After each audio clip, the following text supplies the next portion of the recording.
안녕하세요. 네, 반갑습니다. 제가 잠깐 기도드리겠습니다.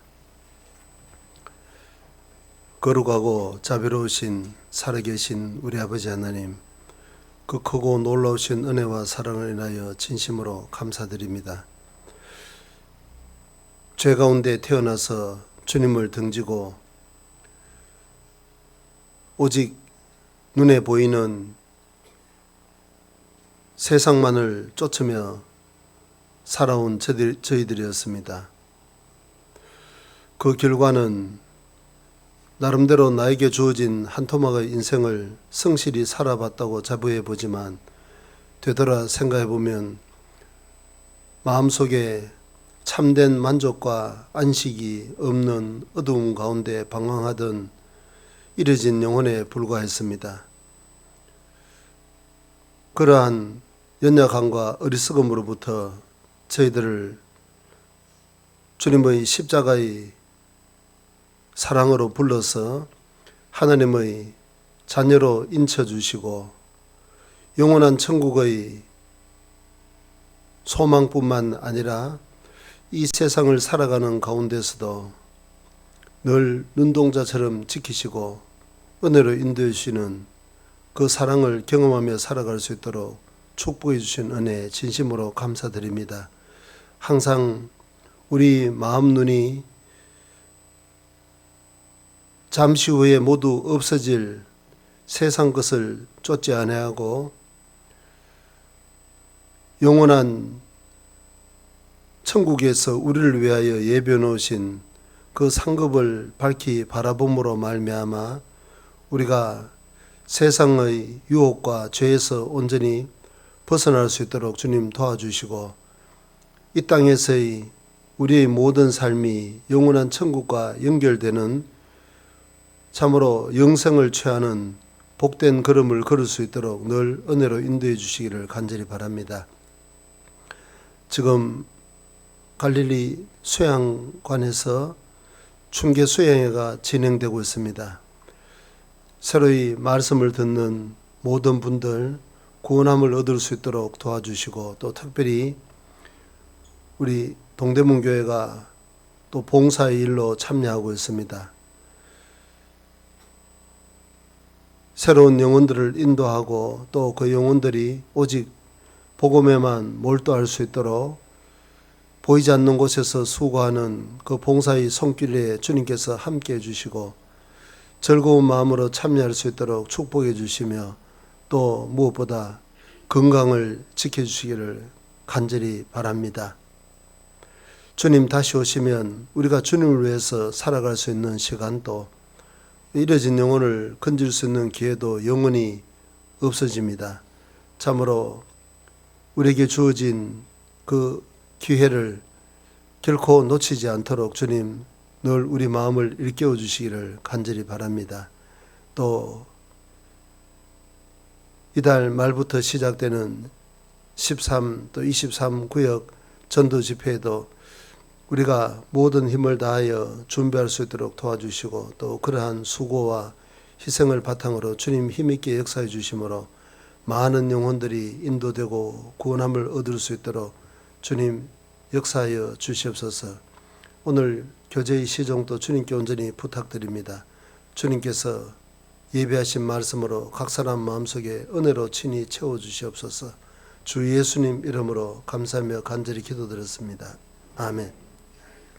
성경 데살로니가전서 1장 3절 말씀입니다. 신약 성경 데살로니가전서 1장 3절입니다.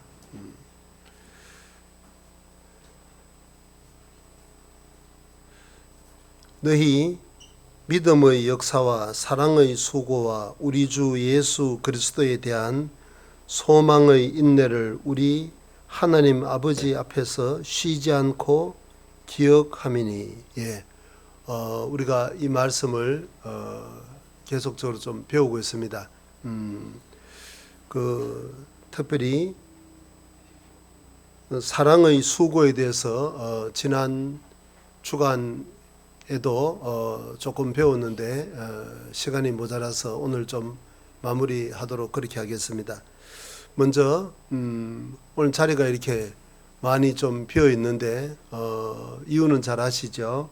충계 수양회에 우리 기존의 식구들이 16명이 참석을 했고 새로이 인도되신 분들이 7명입니다. 그리고 이번에는 특별히 우리 동대문교회에서 전도인 간식을 맡았기 때문에 봉사자가 41명 그렇게 해서 전체가 64명이 참석을 했습니다. 저와 봉사장님 또 일부 몇 분은 오늘 집회가 끝나는 대로 참석할 예정입니다. 특별히 그 봉사하시는 분들 건강에 이상이 없도록 또 새로이 인도되시는 분들 모두 구원을 받고 돌아올 수 있도록 위해서 많은 기도를 부탁드립니다. 예. 오늘 그 사랑의 수고에 대해서 다시 생각해 보는데요. 지난 시간에는 그 사랑의 종류에 대해서 이 세상에서 분류하는 그 사랑은 특별히 로마 그리스 사람들은 사랑을 한 4가지 정도로 분류했다고 생각해 봤습니다. 첫째는 부모가 자녀를 사랑하는 그 사랑, 그리고 친구들 간의 사랑, 우정이라고 할 수 있겠죠. 그리고 이 남녀 간의 사랑, 에로스라고 하죠. 자, 이제 그 마지막으로 하나님이 사람에 대한 사랑, 아가페라고 하죠. 성경에서 말씀하는 그 사랑은 하나님이 우리 인간을 향한 아가페의 사랑을 그 말씀하고 있다는 것을 생각을 해봤습니다. 그리고 그 내용은 한마디로 말하면 희생이라는 겁니다. 주는 겁니다. 목숨까지 주는 그것이 바로 아가페의 사랑이라는 겁니다. 그 사랑이 예수님의 십자가를 통해서 나타났습니다. 하나님이 아무리 사랑이라 하더라도 하나님이 인간의 몸을 입고 오셔서 우리를 위해서 자신의 목숨까지 드리는 그 사랑이 없었다면 사람은 절대 하나님이 사랑이라는 것을 알 수가 없는 겁니다. 깨달을 수가 없는 겁니다. 그래서 사랑이라는 것은 항상 어떤 그런 개념적인 명사가 아니고 항상 실제로 행동으로 실천하는 동사라는 것을 좀 생각해 봤습니다. 자, 그리고 오늘 이제 그 사랑을 받은 사람의 반응에 대해서 좀 우리가 생각해 보겠습니다. 사랑을 받으면 반드시 그 사랑에 대해서 반응을 하게끔 되어 있는 겁니다. 우리가 아마 그 예화에서도 많이 들었음직해요.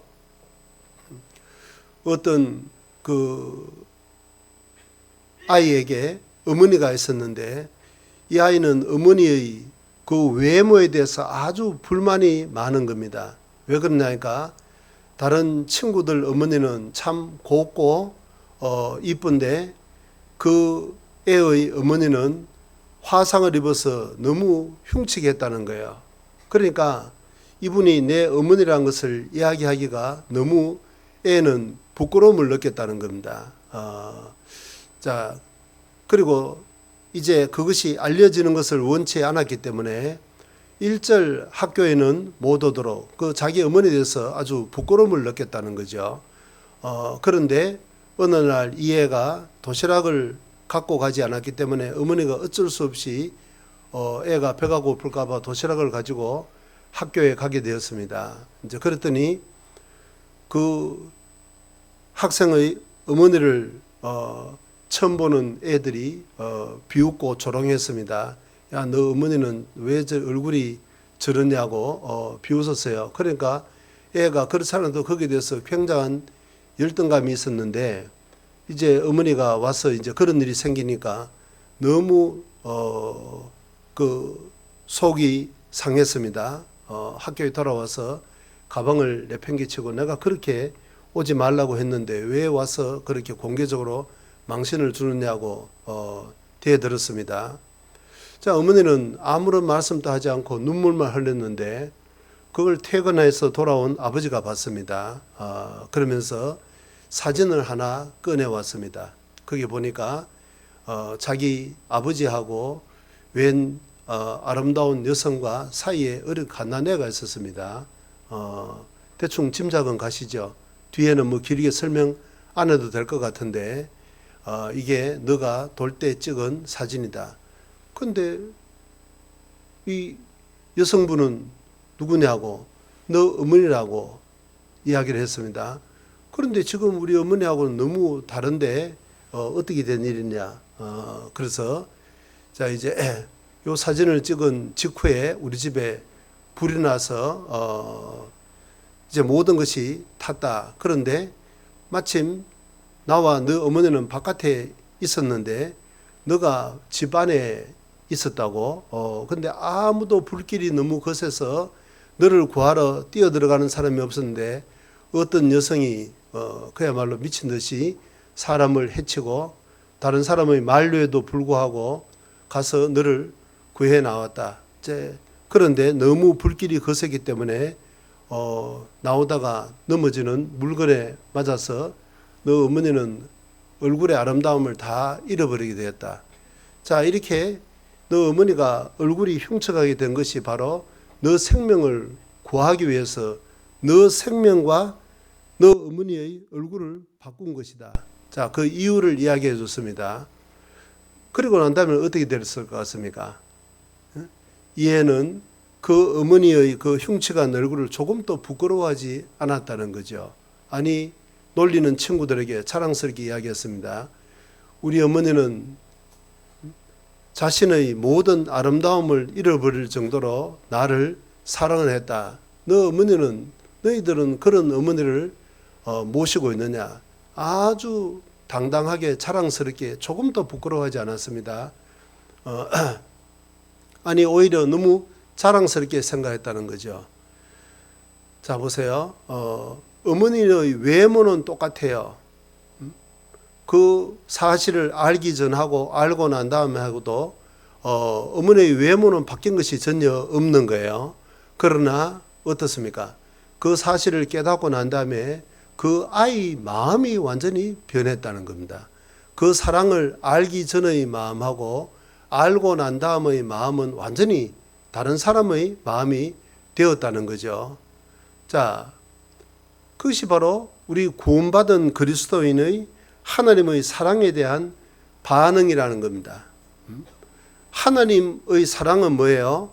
우리를 목숨을 다해서 실제로 목숨을 내어준 거잖아요. 목숨을 다해서 사랑했습니다. 그 사랑을 받고 나면 어떻습니까? 반드시 거기에 반응을 하게끔 되어 있는 겁니다. 우리도 우러나서 그 하나님을 목숨을 다해서 사랑하게끔 되어 있다 그 말이에요. 그런데 그 사랑을 깨닫기 전에는 어떻습니까? 목숨을 다해서 하나님을 사랑하라 그러면 마음속에 거부감부터 생기는 겁니다. 때때로는 사람이 더 좋을 때도 있고 세상 쾌락이 더 좋을 때도 있고 돈이 더 크게 보일 때도 있는데 어떻게 해서 목숨을 다해서 자기만을 사랑해달라고 하니까 너무 독선적이고 너무 편협하고 너무 이기적인 것으로 느껴진다 그 말이에요. 왜 그렇겠습니까? 하나님의 사랑을 깨달은 적이 없기 때문에 그런 겁니다. 그건 어쩔 수 없는 겁니다. 구원 못 받은 사람의 한계다 그 말이에요. 그러나 우리가 확실히 정말 구원을 받았다면 구원이란 것이 뭐예요? 하나님의 사랑을 깨달았다 그 말입니다. 그럼 반드시 거기에 반응을 하고 우리도 마음속에서 목숨을 다해서 하나님을 사랑하는 마음이 올라오게끔 되어 있는 겁니다. 무슨 말이냐? 다른 말로 표현하면 십계명이라는 것이 마음속에서 실제로 이루어진다는 거예요. 그전에는 내 노력으로 그 십계명을 지키려고 아무리 쥐어 짜내봐야 소용없는 겁니다. 그건 노력하는 것이지 마음속에서 우러나지는 않는 거예요. 그러나 하나님의 사랑을 깨닫고 나면, 구원을 받고 나면 내 마음속에서 우러나서 하나님을 사랑하게끔 되어 있는 겁니다. 자, 첫 번째 십계명을 두 가지로 나누면 하나는 뭐예요? 목숨을 다해서 하나님을 사랑하라는 것이 이루어지고, 그 다음에는 자, 그 동일한 사랑을 가지고 인간에 대한 계명도 실제로 이루어지는 겁니다. 십계명을 둘로 나누면 어떻게 되는 거예요? 찾지 않겠습니다. 네 마음을 다하고 뜻을 다하고 목숨을 다하고 성품을 다하여 주 너의 하나님을 사랑하라. 그게 이루어지고, 또 수평적으로는 이웃 사랑하기를 네 몸같이 하라. 이웃 사랑하기를. 어떻습니까? 구원받지 못한 분들 실제로 이웃 사랑하기를 몸같이 하냐 그 말이에요. 자기를 사랑하고 돈을 사랑하고 쾌락을 더 사랑하는 사람이 뭔 이웃을 내 몸같이 사랑한다는 이야기입니까? 자기 동기간에도 그런 사랑은 자그마한 물질 때문에 칼부림 나는 거잖아요. 그건 다 공허한 이야기입니다. 뜬구름 잡는 이야기인 겁니다. 그러나 구원을 받고 나면 어때요? 참 이상하게 사람의 영혼이 보이기 시작합니다. 자주 말씀드립니다마는 저도 구원받기 전에는 항상 사람을 보면 외모가 보이고 육신이 보였습니다. 저 사람 학벌이 뭘까? 저 사람 재산은 많을까? 저 사람 사회적 지위가 뭘까? 항상 그것이 외모가 보였습니다. 저보다 더 많이 배웠다, 더 많이 가졌다, 사회적 지위가 높다. 그러면 그 사람은 아무런 생각이 없이 평범하게 대하는데 괜히 저는 마음속에 위축이 되고 열등감이 생기고 항상 죽고 싶은 충동이 올라왔습니다. 그런데 참 이상하게 구원을 받고 나니까 사람이 그렇게 안 보이는 거예요. 딱 두 종류의 사람밖에 없는 겁니다. 저 사람 천국 가는 사람일까? 지옥 가는 사람일까? 예수님 피는 저 사람의 죄도 다 씻어갔는데 저 사람은 그걸 깨달았을까? 못 깨달았을까? 제가 87년도에 복음을 깨달았는데 그해 12월에 대통령 선거를 했습니다. 투표하신 분? 저는 좀 빠지고 이쪽에 어르신들 일로 삼김이라는 양반들이 말해요. 여의도 광장에 100만 청중을 모아놓고 막 사저우를 토하는데, 야, 구원받기 전에는 그 사람들이 우상이었습니다. 나도 언제 좀 성공해서 저 자리에 한번 서볼까? 그게 꿈이었어요. 그런데 구원을 받고 나니까 참 이상하게, 야, 세상에서 제일 불쌍한 사람이 저 사람들이라는 생각이 들더라고. 왜 그러냐니까, 저 몇 년짜리 대통령이라는 권력이 없으면, 명예가 없으면 구원받기 참 쉬울 텐데 저 몇 년짜리 권력 때문에 천국 가기가 참 어렵겠구나, 영원히 지옥에 가겠구나 생각하니까 세상에서 제일 불쌍한 사람들이 그 사람들로 보이더라고요.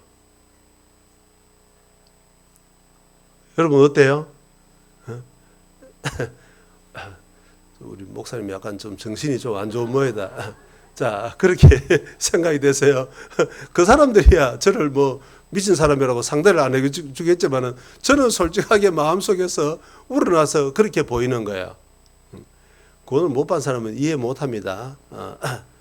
자, 그런데 구원을 받은 사람은 마음속에서 인격적으로 이해가 됩니다.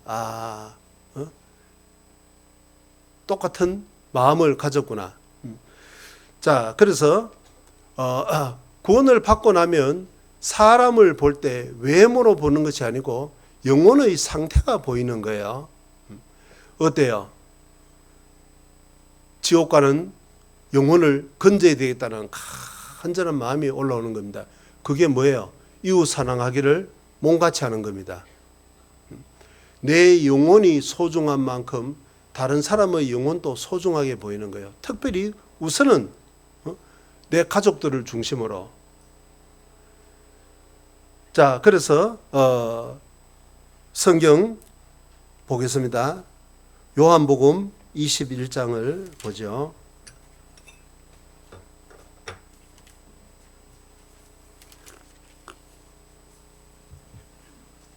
요한복음 21장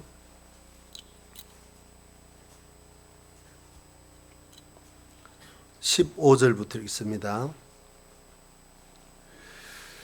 저희가 조반 먹은 후에 예수께서 시몬 베드로에게 이르시되 요한의 아들 시몬아 내가 이 사람들보다 나를 더 사랑하느냐 하시니 가로되 주여 그러하외다. 내가 주를 사랑하는 줄 주께서 아시나이다. 가르사대 내 어린 양을 먹이라 하시고 또 두 번째 가르사대 요한의 아들 시몬아 내가 나를 사랑하느냐 하시니 가로되 주여 그러하외다. 내가 주를 사랑하는 줄 주께서 아시나이다. 가르사대 내 양을 치라 하시고 세 번째 가르사대 요한의 아들 시몬아 내가 나를 사랑하느냐 하시니 주께서 세 번째 내가 나를 사랑하느냐 하시므로 베드로가 근심하여 가로되 주여 모든 것을 아시오매 내가 주를 사랑하는 줄을 주께서 아시나이다.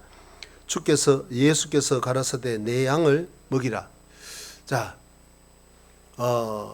우리가 구원을 받았기 때문에 목숨을 다해서 나를 사랑하는 그 주님의 사랑을 깨달았기 때문에 우리도 그런 마음이 생기는데, 자 그러면 이제 눈에 보이지 않는 하나님을 어떻게 사랑할 거냐? 이제 두 가지로 나타나는 겁니다. 어때요? 바깥으로는 지옥 가는 영혼을 건지고자 하는 그 사랑으로 나타나고, 자 안으로는 그러면 그 사랑을 실천하기 위해서는 나 혼자서는 할 수가 없는 거잖아요. 나 혼자서는 열심히 전도하면 우리 부모님도 우리 주변 친구들도 건질 수 있지 않을까? 그렇게 되느냐 그 말이에요. 절대로 그렇게 되지 않습니다. 저는 그 선교사로 있으면서 그런 것을 철저하게 뼈저리게 생각하는 시간을 가졌습니다. 국내에서는 말이에요. 우리 그 전국 교회가 있고 또 우리 각 교회가 지교회가 있기 때문에 이게 풍요 속에 빈곤이라는 말처럼 형제 자매들이 주변에 항상 있기 때문에 그렇게 소중함을 잘 모르는 수가 있어요. 그런데 선교사로 한번 생각을 해보세요. 제가 갔는데 일단은 통역이 있어야 될 거 아니에요. 예를 들면 네팔 같은데 제가 처음 갔을 때는 네팔 말을 전혀 몰랐습니다. 그러면 통역이 없으면 완전히 귀가 있어도 귀머거리고 입이 있어도 완전히 벙어리예요. 하나도 뭐가 통하지 않는 겁니다. 그러니까 그 통역이 없으면 제가 할 수 있는 것은 아무것도 없는 거예요. 먹는 것밖에 할 일이 없는 거예요. 그러면 제 존재의 목적이 전혀 이루어질 수 없는 거잖아요. 이뤄진 영혼을 건지러 그 나라에 갔는데 통역의 도움 없이는 아무것도 못한다 그 말입니다. 그러니까 제 존재 가치도 아무것도 없는 거예요. 그 사람이 있어야만 되는 거예요. 그러니까 얼마나 귀한 사람입니까? 제가 존재하는 그 목적을 이루어줄 수 있는 유일한 사람이다 그 말이에요. 자 그런데 실제로 생활 속에서는 어떻습니까? 맞지 않은 것이 너무 많은 거예요. 생각도 다르고 먹는 것도 다르고 행동 양식도 너무 다르고 제 기준으로 봤을 때는 맞지 않는 것이 너무 많아요. 그럼 맞지 않기 때문에 이 사람하고는 도저히 못하겠다. 가까이 하면 어떻습니까? 저는 아무짝에도 쓸모없는 사람이 되는 거예요. 그러니까 내가 여기에 온 목적을 달성하기 위해서는 안 맞는 것이 많아도 맞는 것이 몇 가지 되겠습니까? 그러나 맞는 한 가지가 너무 중요하다 그 말입니다. 이뤄진 영혼을 건지기 위해서는 저 사람이 절대적으로 필요한 거잖아요. 그러니까 나의 존재 가치를 달성하기 위해서는 그 사람의 존재가 절대적으로 필요한 거예요. 그러니까 이제는 하나씩 맞추어 나가야 되는 겁니다. 왜 그렇게 생각하는지, 왜 그렇게 말하는지, 이런 상황에서는 왜 그렇게 반응하는 건지 이해하려고 노력을 하고 그게 맞추어서 하나가 되어야 되는 겁니다. 그러면 그 사람만 필요합니까? 제가 네팔에서 아는 사람이 누가 있겠냐 그 말이에요. 그러니까 한 사람씩 이제 인도되면 그 사람에게 전도해서 이제 그 사람이 한 사람씩 또 영혼을 이끌어 오는 겁니다. 그러니까 거기에 있는 형제 자매님들의 도움 없이는, 협조 없이는 제가 할 수 있는 것은 또 아무것도 없더라 그 말입니다. 자, 그것이 비단 선교사만 겪는 일이겠냐? 우리는 어떻겠습니까? 지금 중계 수양회를 진행하고 있습니다. 하는 이유가 뭡니까? 무슨 분기별로 별로 할 일 없으니까 거기 모여가지고 뭘 하겠냐고 그런 생각을 하시는 분은 아무도 안 계시겠죠. 이번에도 그 7번이나 새로운 영혼들, 특별히 어떤 분들은 저 멀리 지방에 있는 부모님을 그 인도하기 위해서 그렇게 애를 쓰고 휴가를 내고 시간을 내서 그렇게 다 참여를 하는 겁니다. 또 그 일을 위해서 이번에는 봉사자만 해도 41명이 우리 동대문교에서 참여를 했습니다. 그런 분들의 그 희생을 통해서 무엇 때문에 희생을 하죠? 잃어진 영혼을 건지기 위한 간절한 마음을 가지고 그 일에 참여를 하는 겁니다. 그러니까 우리는 그 영혼을 건지고자 하는 마음을 주님께로부터 받았고 그 일을 위해서는 우리 서로가 반드시 필요한 존재다 그 말입니다. 다른 형제 자매님들이 없이는 나의 존재 가치가 전혀 없다 그 말이에요. 영혼을 건지고자 하는 일을 마음은 받았는데 할 수 있는 방법이 나에게는 전혀 없다 그 말입니다. 그러니까 우리는 전부 서로가 필요한 거예요. 나는 그런 마음이 없다. 그 사람은 영혼을 건지고자 하는 열정이라는 것이 전혀 없는 거예요. 그건 구원 못 받은 사람의 마음 상태인 겁니다. 구원을 받았다면 우리는 조금만 생각하면 형제 자매가 얼마나 귀하다는 것을 우리는 다 알게끔 되어 있는 겁니다. 마태복음 18장도 한번 보겠습니다. 마태복음 18장 20절에 같이 읽어보죠. 두세 사람이 내 이름으로 모인 곳에는 나도 그들 중에 있느니라. 자, 두세 사람이 내 이름으로, 한 사람 가지고는 되지 않고 최소 두 사람, 두세 사람이 내 이름으로 모였다. 예수님 이름으로 모였다는 말이 무슨 말이겠습니까? 많은 뜻이 있겠지만 우리가 간단하게 생각해 보자면, 자, 생각해 보세요. 제 이름이 뭐냐? 우리 전도사님도 잘 모르고 우리 어머니 회장님도 잘 몰라서 오늘 피해버리신 것 같은데 가끔씩 그 암송하는 분도 소개하는 분도 잘 모르는 경우가 있어요. 감사한데 자, 그런데 제 이름을 어떻게 아느냐 그 말입니다. 제 손을 보고 알까? 제 몸을 보고 알까? 결국은 얼굴을 보고 아는 거잖아요. 그러니까 두세 사람이 내 이름으로 모였다는 말은 뭐겠습니까? 자기 이름이 아니고 자기의 이름을 내기 위해서가 아니라, 자기의 어떤 목적을 달성하기 위해서가 아니라 주님의 이름으로 모였다. 그러니까 오직 예수님의 영광을 위해서, 오직 주님의 목적을 위해서 모였다 그 말입니다. 그러니까 예수님을 위해서 자기 목을 내놨다 그 말이에요. 그 사람을 보면 주님을 알 수 있다 그 말입니다. 그러니까 예수님처럼 영혼을 건져고자 하는 간절한 열정을 가지고 모인 두세 사람이다 그 말이에요. 구원만 받으면 무조건 그게 주님 이름으로 모인 거냐 그 말이에요.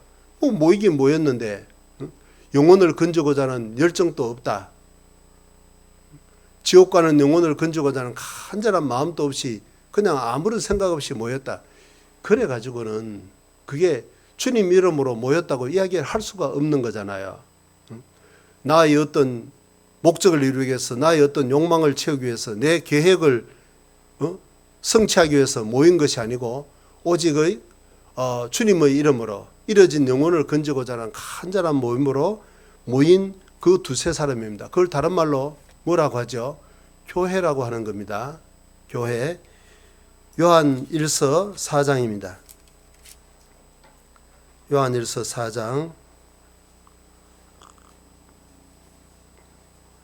4장 10절부터 읽습니다. 사랑은 여기 있으니 우리가 하나님을 사랑한 것이 아니요 오직 하나님이 우리를 사랑하사 우리 죄를 위하여 화목제로 그 아들을 보내셨음이니라. 자, 지금까지 배운 내용이죠. 사랑은 우리가 먼저 하나님을 사랑한 것이 아니에요. 하나님이 우리를 사랑하사 그 아들을 보냈다. 그 사랑을, 십자가를 통한 그 사랑을 깨달음으로써 우리도 우러나서 하나님을 사랑하는 마음이 올라오는 겁니다. 처음부터 우리 속에 있는 것이 아니다 그 말이에요. 사랑하는 자들아, 하나님이 이같이 우리를 사랑하셨은즉 우리도 서로 사랑하는 것이 마땅하도다. 당연한 반응이다 그 말이에요. 사랑을 깨달았기 때문에. 12절 같이 읽어보죠.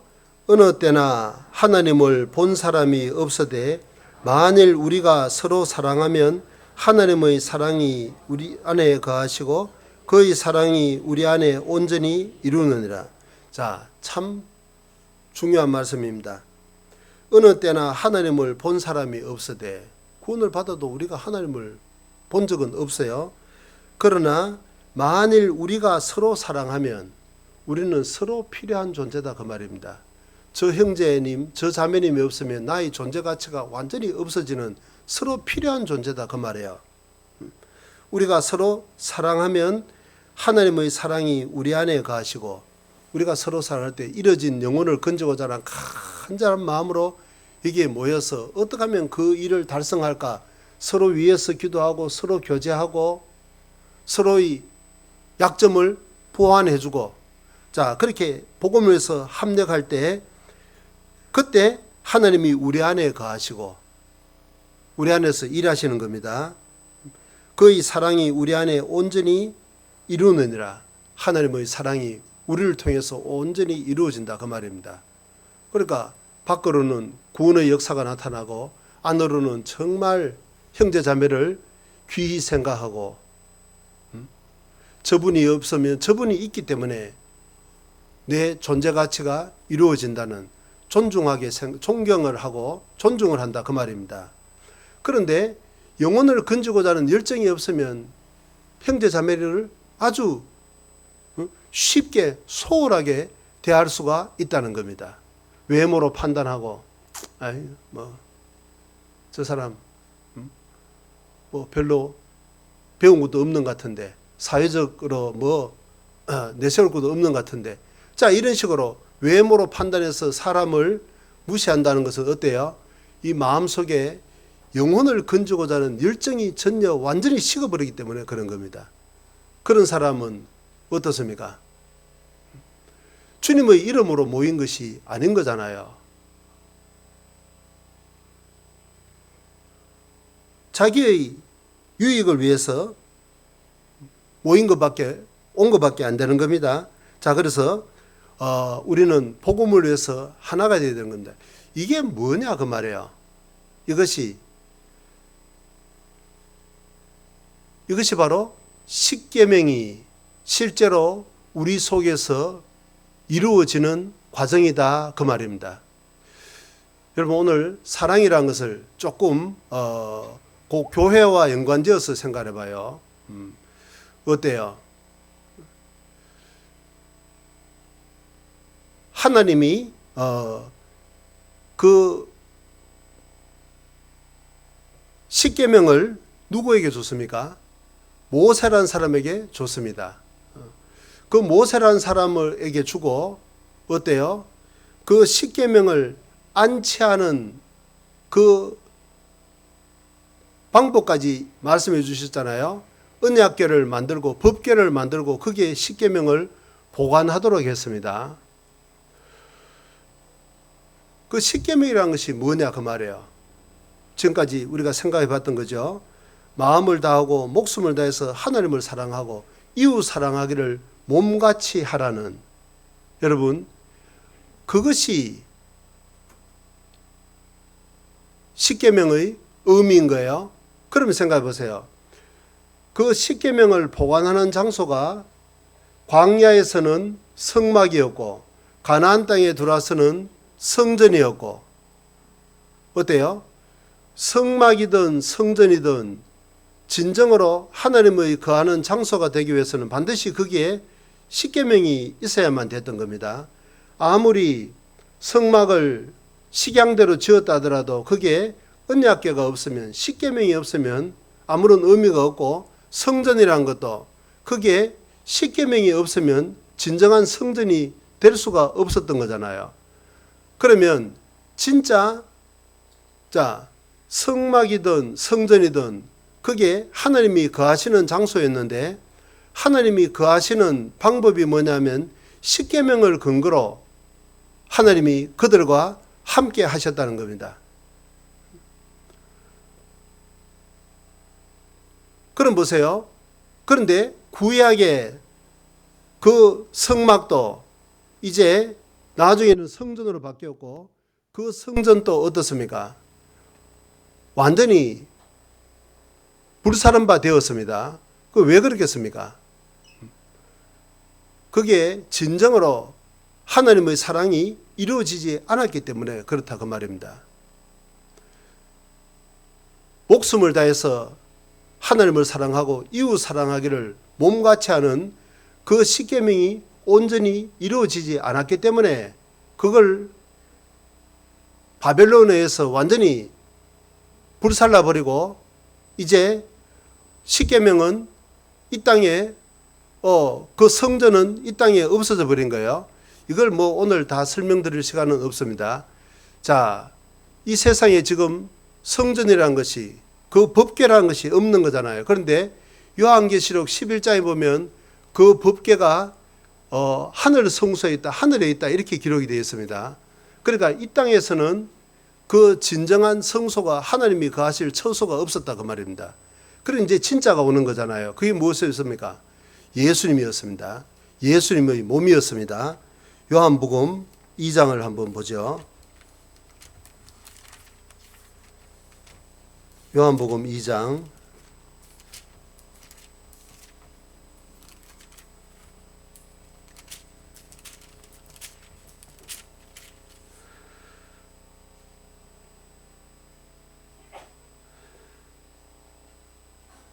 19절부터 제가 읽습니다. 예수께서 대답하여 가르치되 너희가 이 성전을 헐라 내가 사흘 동안에 일으키리라. 유대인들이 가로되 이 성전은 46년 동안에 지었거늘 내가 3일 동안에 일으키겠느냐 하더라. 그러나 예수는 성전된 자기 육체를 가리켜 말씀하신 것이라. 자, 진짜 성전은 어때요? 우리가 생각해본 것처럼 목숨을 다해서 하나님을 사랑하고 이웃 사랑하기를 몸같이 하는 십계명이 이루어지는 것이 진짜 성전인데, 구약의 성막이든 성전이든 그건 그림자에 불과했다 그 말입니다. 그렇게 사랑하는 사람이 없었다 그 말이에요. 그런데 예수님이 오셨을 때는 어떻습니까? 예수님 안에서는 목숨을 다해서 하나님을 사랑했죠. 아버지가 할 만하거든 이 잔을 내게서 지나가게 하옵소서. 그러나 나의 원대로 마옵시고 아버지의 원대로 하옵소서. 정말 자기 목숨보다도 하나님을 더 사랑했습니다. 그리고 그렇게 한 이유가 뭐예요? 잃어진 영혼을 건지기 위해서 이웃 사랑을 몸같이 하는 그 십계명이 완벽하게 이루어진 것이 바로 예수님의 몸이었다 그 말입니다. 그러니까 진짜 성전이죠. 자, 그러면 예수님이 부활 승천하시고 난 다음에 이제 성령이 이 땅에 오셨습니다.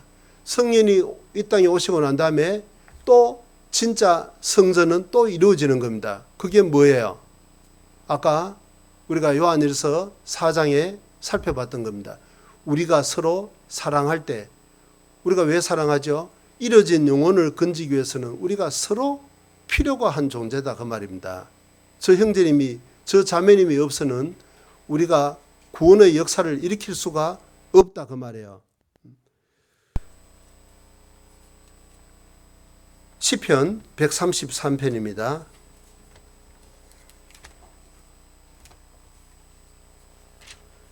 시편 133편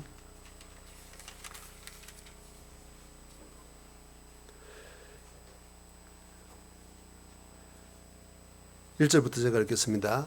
형제가 연합하여 동감이 어찌 그리 선하고 아름다운고 머리에 있는 보배로운 기름이 수염 곧 아론의 수염에 흘러서 그 옷깃까지 내린 같고 3절 같이 읽어보죠. 헐몬의 이슬이 시온의 산들에 내린 같도다. 거기서 여호와께서 복을 명하셨나니 곧 영생이로다. 자, 하나씩 구체적으로 설명을 드리지 않겠습니다. 형제가 연합하여 동거함이, 연합하여 동거하는 목적이 뭐예요? 이뤄진 영혼을 건지기 위해서인 겁니다. 영혼을 건지기 위해서는 우리가 연합하여 동거할 수밖에 없는 거예요. 그래서 거기에 성령이 역사하고 결과적으로는 뭐예요? 거기서 여호와께서 복을 명하셨나니 곧 영생이로다. 이뤄진 영혼을 건지는 구원의 역사가 나타난다 그 말입니다. 그게 진짜 성전이다 그 말이죠.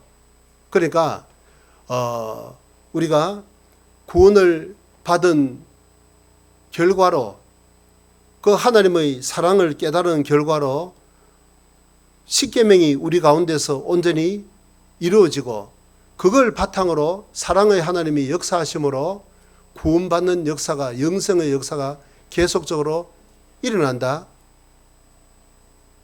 그 말입니다. 자, 그래서 이 십계명이 온전히 이루어지는 것이 바로 교회라는 거예요. 로마서 13장을 한번 보겠습니다. 로마서 13장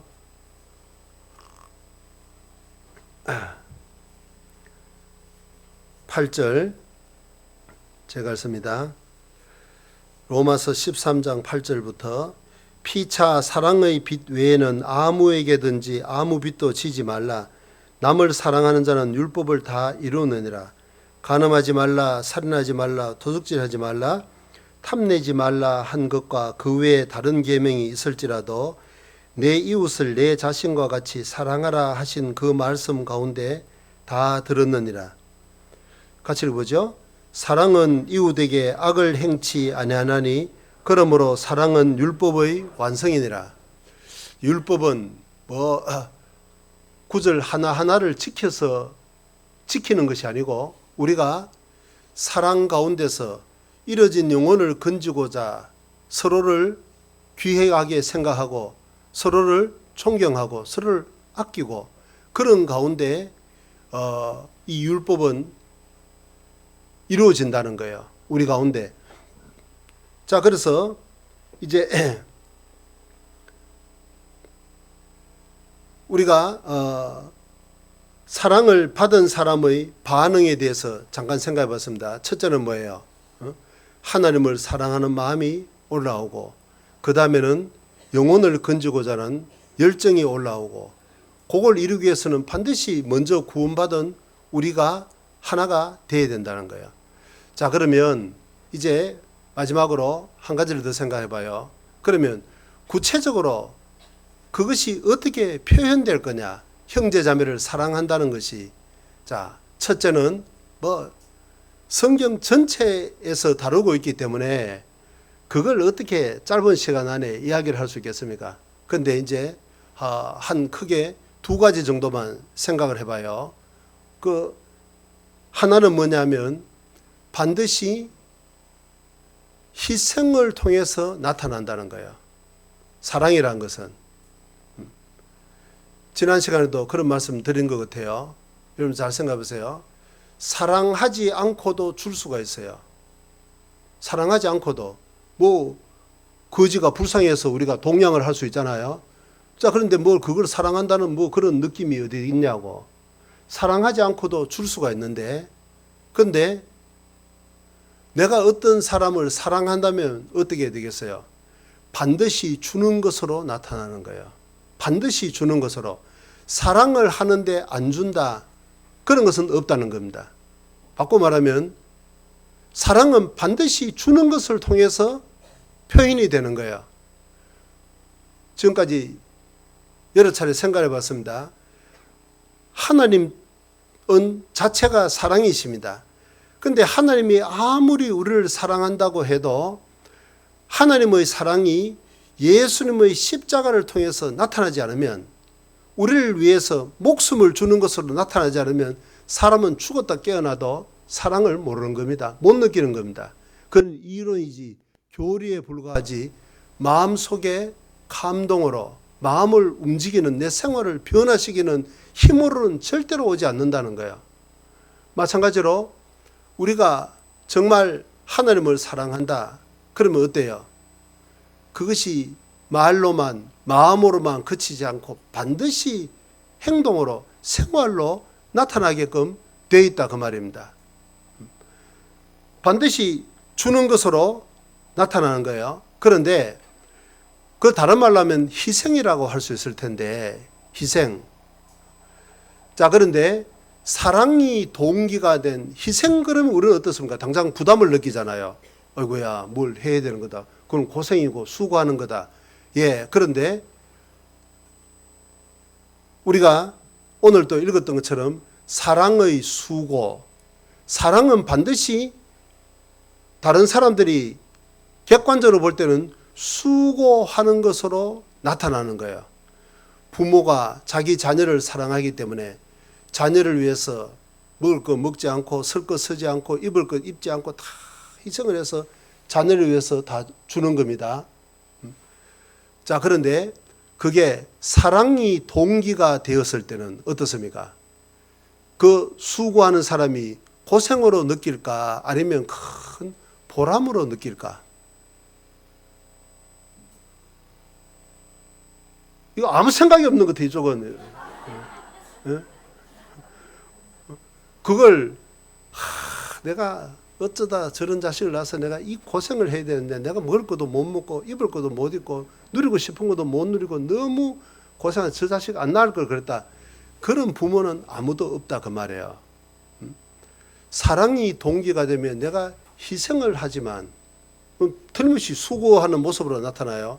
그러나 마음속에는 한없는 기쁨으로, 보람으로 다가온다는 거예요. 성경 창세기 29장 한번 보겠습니다. 창세기 29장 20절에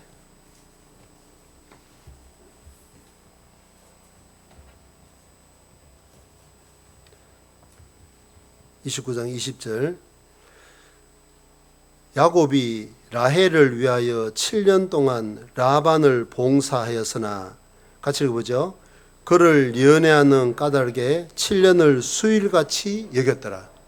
야, 7년이면 뭐 엄청난 거잖아요. 앞으로 7년 동안 여러분 뭘 하나 얻기 위해서 봉사를 한다. 그게 얼마나 참 뭐 큰 벽 앞에 선 느낌이 들지 않겠어요?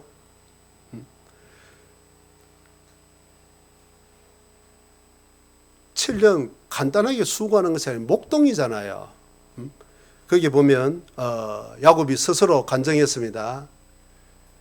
내가 외삼촌의 양을 치려고 낮에는 더위를 무릅쓰고 떼약볕에, 중동의 그 떼약볕에, 밤에는 어떻습니까? 중동 지역은 일교차가 엄청나게 크죠. 사막 지역의 특성입니다.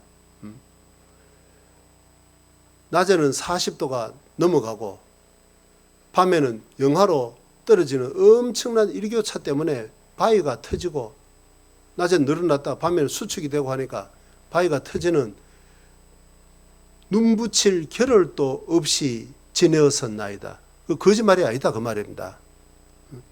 정말 수고를 한 거잖아요. 그러나 그런 수고가 고생으로 느껴지지 않았다는 겁니다. 수일처럼 여겼다. 왜? 사랑하기 때문에.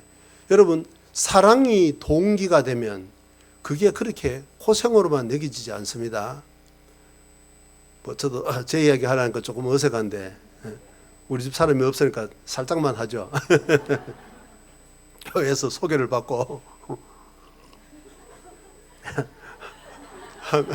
몇 달을 좀 연애를 하는 시간을 가졌는데 저희 어머니가 전화세 많이 나온다고 빨리 가라고 호통을 쳤습니다. 무슨 이야기를 했는지는 기억은 없는데 뭐 할 이야기가 그렇게 많더라 그 말이에요. 그리고 이제 만나서 추운 겨울이면 어떻습니까? 외투도 벗어줘도 전혀 추운 줄도 모르고 말이에요. 근데 지금은 어떻게 될 것 같습니까? 이야기 못 하겠습니다. 수습이 안 될 것 같아. 자, 이게 사랑이 식으면 왜 그렇게 춥게 느껴지고 이 바보처럼 그것도 옷도 하나 안 챙겨나오고 자, 이렇게 변한다. 똑같은 상황은 조건은 똑같은데 어떻게 이게 주는 사람 입장에서는 이게 고생스럽고 수고스럽고 저쪽이 책망이 되고 판단이 되고 여러분 사랑이 바탕이 되면 판단하고 정죄하고 그런 것이 나오지 않습니다. 우리가 처음 구원받았을 때는 어때요? 모든 형제자매들이 다 천사처럼 보였습니다. 자기 마음이 그만큼 사랑으로 충만했다 그 말이에요. 그런데 그 사랑이 서서히 식으면 저 자매는 왜 저렇게 행동하고 말을 할까? 저 사람은 왜 저렇게 교양 없이 말을 할까? 사사건건 문제가 되고 판단이 되는 거예요. 정죄가 되는 겁니다. 왜 그렇습니까? 근데 사실은 솔직하게 객관적으로 사진을 딱 찍어서 동영상을 틀어보면 그분은 구원받기 직전이나 구원받고 시간이 흐르고 난 다음에 똑같이 행동하는데 문제는 어때요? 내 마음속에서 사랑이 가득 찼을 때는 모든 것이 아름답게 좋게 보이고 내 마음속에 사랑이 식으면 모든 것이 판단거리가 된다 그 말입니다. 그렇지 않습니까? 그러니까 그 사람 자체가 문제가 아니고 내 마음에 정말 하나님의 사랑으로 가득 차 있느냐 그렇지 못하냐 그 사랑이 문제가 되는 것이 틀림없겠죠. 그래서 그 마태복음 6장에도 보면 우리가 잠깐 한번 보죠. 마태복음 6장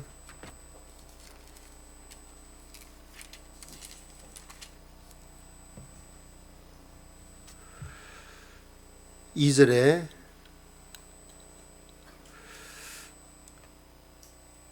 그러므로 구제할 때 외식하는 자가 사람에게 영광을 얻으려고 회당과 거리에서 하는 것 같이 너희 앞에 나팔을 불지 말라. 진실로 너희에게 이르노니 저희는 자기 상을 이미 받았느니라. 자, 뭐 쭉 여기에 그런 내용입니다. 자, 그러니까 우리가 사랑이 동기가 돼서 행할 때는 내가 이것을 하고 내가 무엇을 하고 내가 이런 고생을 하고 그런 생각도 들지 않고 그런 말도 하지 않습니다. 왜? 사랑이 동기가 돼서 한 거니까. 어머니가 자녀를 사랑하기 때문에 자녀를 위해서 계가도 하지 않고 계가란 말 아시겠어요? 젊은 분들 잘 모르신 것 같다. 뭐 딴 사람도 만나지 않고 말이에요. 정말 자녀를 위해서 헌신했다. 근데 그것을 가지고 내가 너를 위해서 이렇게 헌신하고 그런 말 하지 않습니다. 왜 그러냐니까 사랑이 동기가 됐기 때문에 그런 거예요. 그런데 며느리라는 요소가 끼어들어 가지고 그 사랑이 서운함, 섭섭한 것으로 사랑이 식으면 이제 다 나옵니다. 내가 너를 어떻게 길렀는데 이놈 자식이 그딴 소리로 그렇게 행동하느냐고 이제 모든 것이 이제 문제가 되는 거예요. 그러니까 자 우리 교회 안에서도 보면 참 감사한 것이 뭐예요? 말씀을 맡아서 수고하시는 목사님이든 누구든 뭘 내가 이렇게 했고 내가 저렇게 했고 그런 이야기는 하지 않습니까? 그런 이야기를 하면 우리는 이 마음속에서 본능적으로 거부감이 듭니다. 왜 그러냐니까 우리가 정말 하나님을 사랑하기 때문에 사랑이 동기가 돼서 했다면 나라는 것이 안 나타난다 그 말입니다. 그런데 사랑이 동기가 되지 않으면 항상 나라는 것이 나와요. 그런데 잘 생각해 보세요. 어떤 사람이 객관적으로 바깥에서 볼 때는 수고하는 것은 똑같아요. 고생하는 것은 똑같다 그 말입니다. 사랑은 반드시 수고로 나타나는 거예요. 그러나 하나님의 사랑에 붙잡혀서 하나님을 사랑하는 그 사랑이 동기가 돼서 하는 것은 어떻습니까? 나라는 것이 나타나지 않는다 그 말입니다. 그러나 그 사랑이 동기가 되지 않는, 다른 말은 율법이죠. 종교라는 것은 반드시 자기를 드러내게끔 되어 있다는 겁니다. 수고한 것이 전부 고생으로 느껴진다는 거예요. 자, 그래서 나는 정말 사랑으로 수고하고 있느냐, 아니면 내 의로 지금 봉사하고 있느냐, 그걸 좀 늘 생각해 보는 것이 필요할 겁니다. 자, 그래서 우리는 주님을 위해서 뭘 하기 전에 반드시 주님의 사랑에 대해서 깊이 묵상하는 것이 순서적으로 너무나도 중요하다는 거예요. 로마서 12장을 보겠습니다. 로마서 12장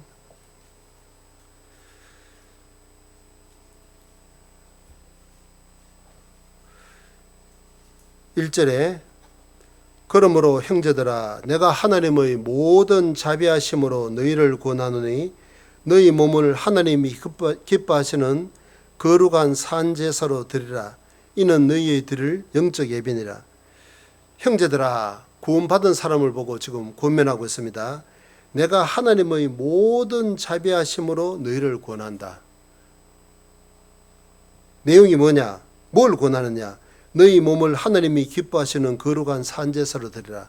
우리 몸을 하나님이 기뻐하시는 거룩한 산제사로 희생을 하라 그 말입니다. 수고하라 그 말입니다. 남 보고 희생하고 수고하라고 하는 것이 어때요? 그게 쉬운 일이겠냐고. 남 보고 예를 들면 우리나라 인사말이에요. 꼭 마칠 때 전화 통하든 아니면 뭐 이렇게 헤어질 때 인사말 중에 수고하세요. 그게 어떤 분들을 볼 때는 맞지 않는 인사법이라고 이야기하잖아요. 계속 고생하라는 이야기인데 어떻게 들으면 악담처럼 들린다 그 말이에요. 좀 편히 쉬세요. 이렇게 이야기하면 안녕히 계세요 하면 맞는 말인데 어떤 사람이 들을 때는 수고하라는 말은 계속 고생하라는 말인 거니까 좀 거슬리게 느끼는 경우도 많은 것 같아요. 그래서 그 인사말이 맞는 거냐 안 맞는 거냐 이제 뭐 그런 논란도 있는 것 같아요. 그런데 바울은 거룩한 산제사로 드리라고 수고하라고 희생하라고 이야기하잖아요. 그런데 그 명령을 하기 전에 반드시 조건이 있다 그 말이에요. 내가 하나님의 모든 자비하심으로 너희를 권한다. 무슨 말이에요? 몸을 드리려고 노력하기 전에, 수고하려고 노력하기 전에 하나님의 모든 자비하심을 먼저 생각을 해보라는 겁니다. 하나님의 모든 자비하심을 마음속 깊이 묵상을 하고 그 하나님의 은혜가, 하나님의 사랑이 내 마음을 가득 채우면, 내 인격을 잡으면 희생은 자연스럽게 나오게 되었다는 겁니다. 그게 희생으로 절대로 안 느껴진다는 거예요. 내가 주님 위해서 이렇게 고생한다, 이렇게 수고한다, 내가 뭐 교회당을 몇 채나 세 채나 세우고 이렇게 하고 저렇게 하고 그런 소리 안 한다는 겁니다. 나에게 그런 기회를 주신 주님 참 감사합니다. 천하고 무능한 연약한 죄인에 불과했는데 나에게 그런 마음도 주시고 그런 힘도 주시고 그런 시간도 주시고 그런 물질도 주시고 그런 건강도 주시고 모든 것을 다 주신 주님 감사합니다.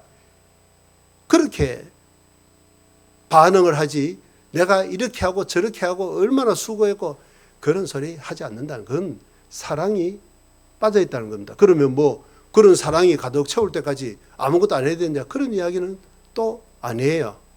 먼저 사랑으로 내 마음을 가득 채우도록 묵상하는 것이 필요하고 또 알고 있는 것은 우리가 헌신하려고 노력하면 하나님께서 그런 가운데 더욱더 도와주신다는 겁니다. 우리 마음을 은혜로 채워주실 거라는 거예요.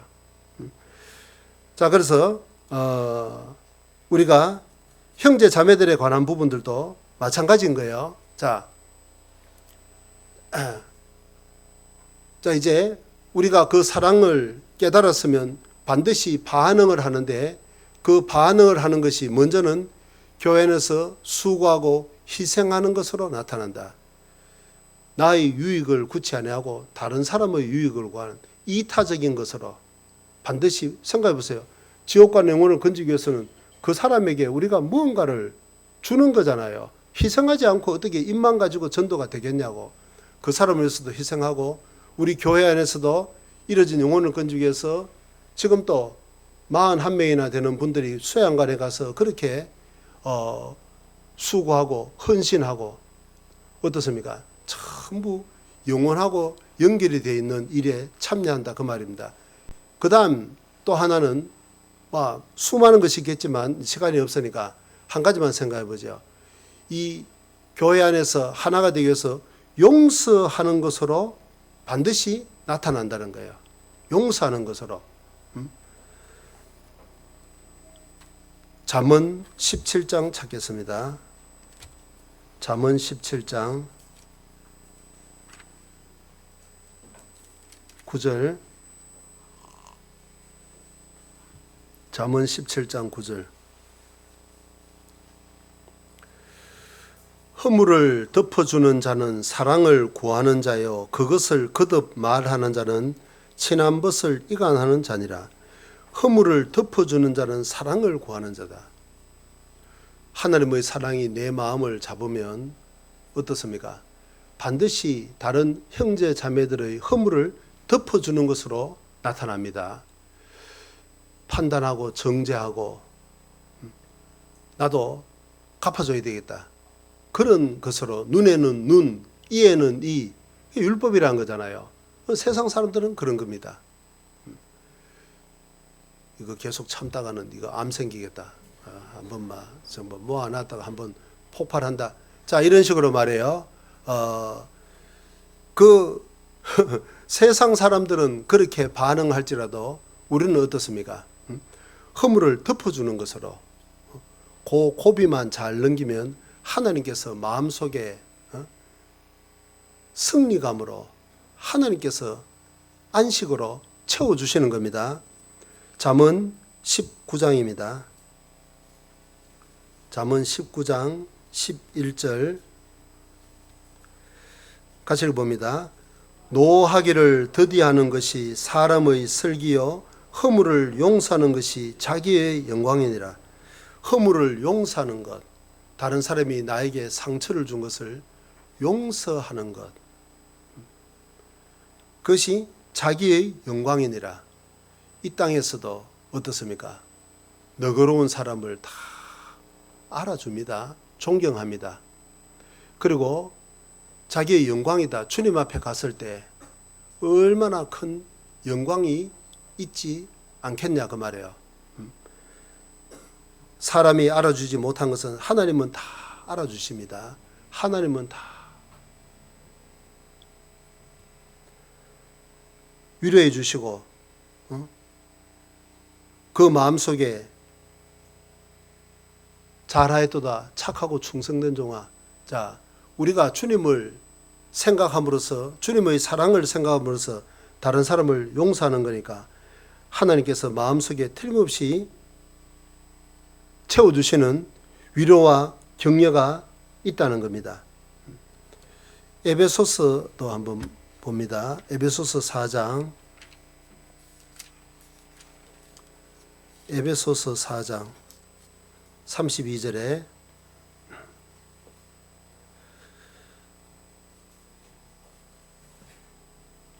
자, 요거 읽기 전에 마태복음부터 먼저 한번 보겠습니다. 마태복음 6장 주기도문부터 한번 봐요.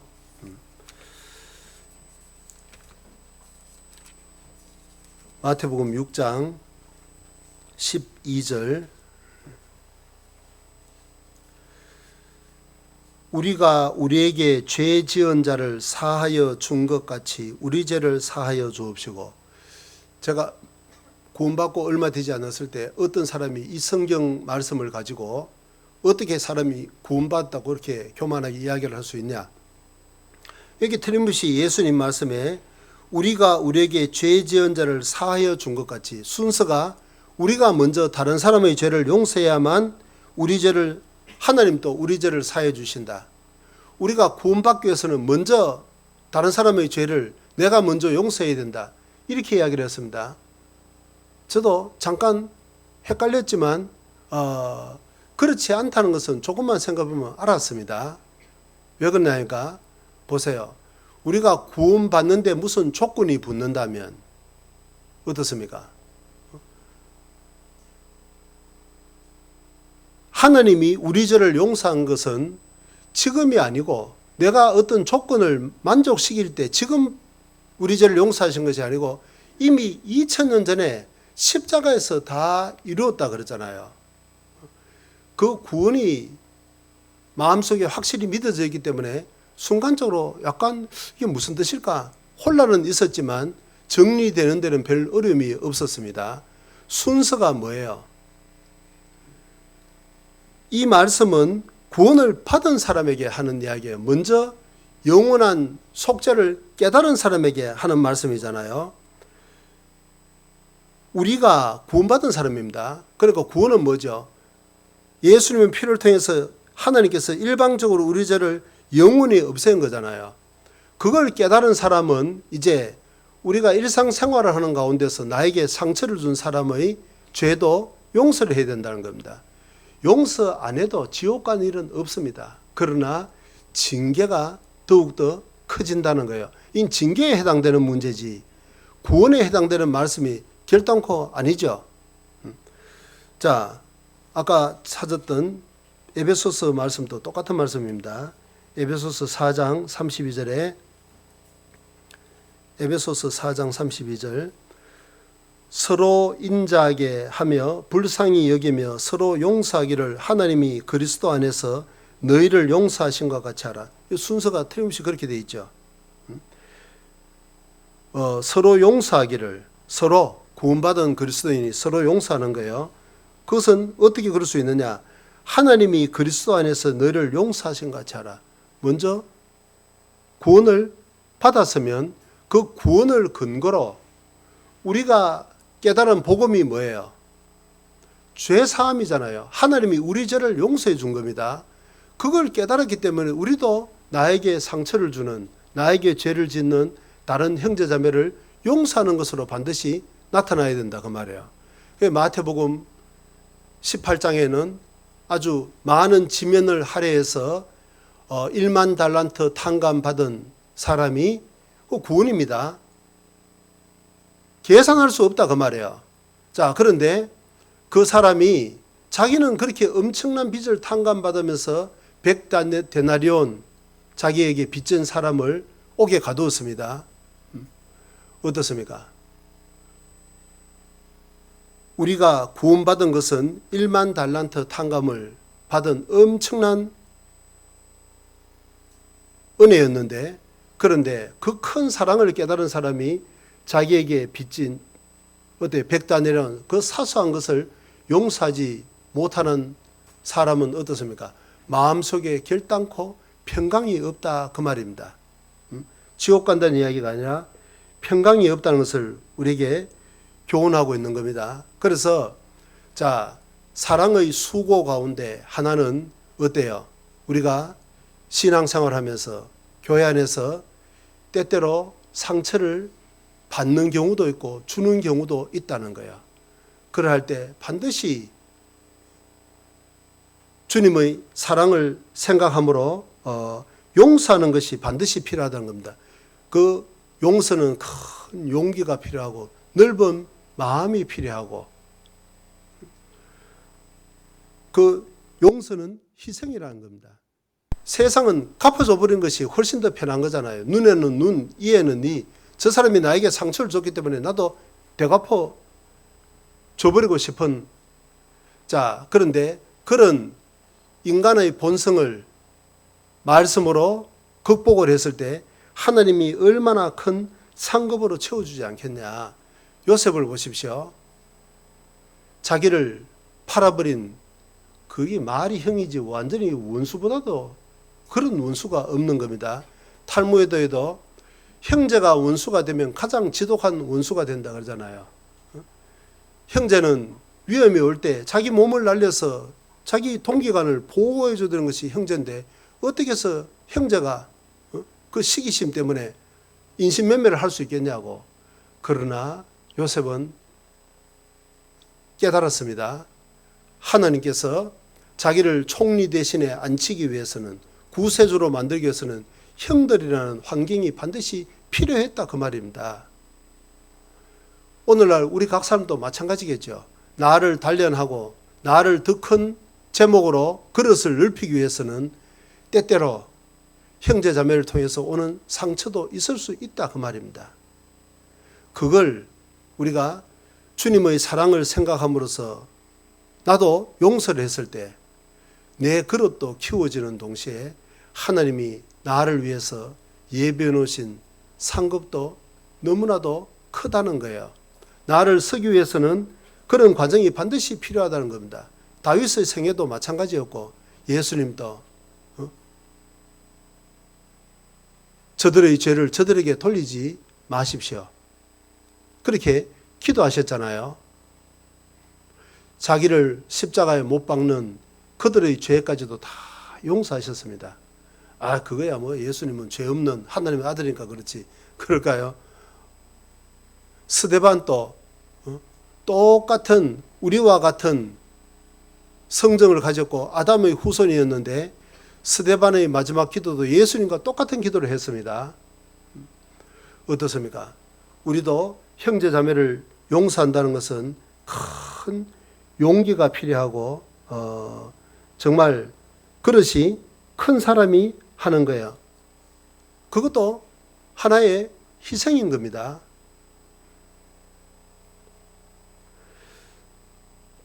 자, 그래서 우리가 정리를 해보죠. 베드로전서 4장을 찾겠습니다. 베드로전서 1장부터 찾죠. 베드로전서 1장 22절.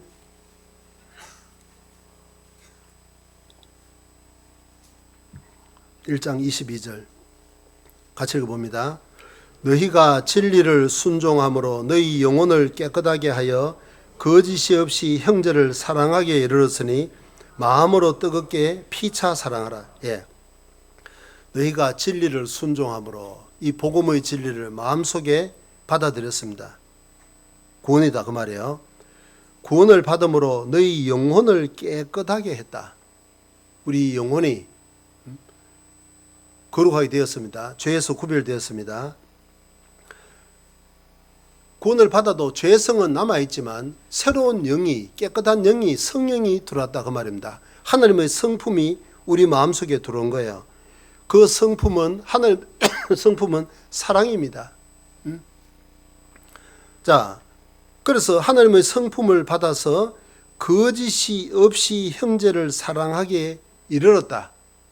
사랑하려고 그런 사랑하는 마음을 주십시오. 그렇게 기도할 필요 없다 그 말입니다. 사랑을 받은 거예요. 거짓이 없이. 세상의 모든 사랑은 어떻습니까? 한 면에서는 아무리 순수한 것 같은 그 사랑도 한 면에는 다 어떤 문제점을 안고 있는 거예요. 일종의 거짓이 있는 겁니다. 친구 간의 우정도 배신을 하지 않습니까? 우리가 생각해 본 가장 순수한 것 같은 어머니가 자기 자녀를 사랑하는 그 사랑도 이제 며느리라는 변수가 들어오면 그 사랑도 바뀌는 겁니다. 그 일종의 거짓이 다 있는 거예요. 그러나 하나님의 사랑은 어떻습니까? 거짓이 없이 아무런 바라는 것 없이 내가 이 사람에게 이걸 주면 저 사람은 나에게 뭘 줄 것인가? 이런 식으로 바라는 것 없이 계산하는 것 없이 거짓이 없이 형제를 사랑하게 이르렀다는 거예요. 그 사랑을 받았다는 겁니다. 그러니까 마음으로 뜨겁게 피차 사랑하라. 사랑은 뭐 차갑게 사랑하고 뭐 미지근하게 사랑하고 그런 것 없다는 겁니다. 사랑은 전부 뜨겁게 정말 진심으로 형제를 사랑한다면 오늘 생각해 본 것처럼 반드시 교회 안에서 희생하는 것으로, 헌신하는 것으로, 수고하는 것으로, 사랑의 수고로 나타날 거라는 겁니다. 그러나 그 수고가 절대로 고생으로만 여겨지지 않는다는 거예요. 하나님이 채워주시는 위로와 격려가 있고, 이 땅에서 사람이 다 이해하지 못한 것은 하나님이 상급으로 다 채워주실 거니까 우린 조금 더 해놓고 뭐 이렇게 했느니 저렇게 했느니 몰라줘서 서운하다느니 그런 소리 하지 않을 거라는 겁니다. 그리고 정말 우리가 그 하나님을 사랑한다면 그 수고 가운데 하나가 용서하는 것으로 나타날 거라는 거예요. 근데 나는 도저히 용서가 안 된다. 다른 말로 하면 사랑의 수고를 하지 않는 거다 그 말입니다. 그래서 용서는 큰 사람이 하는 거예요. 정말 주님의 사랑을 우리가 깊이 생각한다면 반드시 용서하는 것으로 나타나고 그런 가운데 하나님의 사랑이 온전히 이루어지고 또 영생의 열매가 우리를 통해서 더욱 힘있게 일어나라고 확신합니다. 기도드리겠습니다. 자비로우신 우리 주님 감사드립니다. 참으로 우리가 목숨을 다해서 우리를 사랑해 주신 그 하나님의 거룩하고 영원한 사랑을 깨달았다면 이제는 잃어진 영혼을 건지고자 하는 그 뜨거운 주님의 심장을 가지고 그 일을 이루기 위해서는 반드시 필요한 우리 형제자매들을 참으로 귀하게 여기고 또 형제자매들의 허물과 약점을 내가 어떻게 하면 용서하고 보완할 것인가 도와줄 것인가 하는 주님의 마음을 가지고 서로를 알아주고 서로를 존중하고 존경함으로 참으로 주님의 사랑이 우리 가운데 온전히 이루어져서 사람들의 눈에는 수고롭게 보일지 모르지만 마음속에는 항상 넘치는 기쁨과 감사함으로 주님의 일을 잘 감당할 수 있도록 은혜 베풀어 주시기를 간절히 바랍니다. 무엇보다 이 교제 가운데서 주님의 사랑을 온전히 실천하는 우리 모두가 될 수 있도록 은혜 베풀어 주시옵소서. 주 예수님 이름으로 감사하며 간절히 기도드렸습니다. 아멘.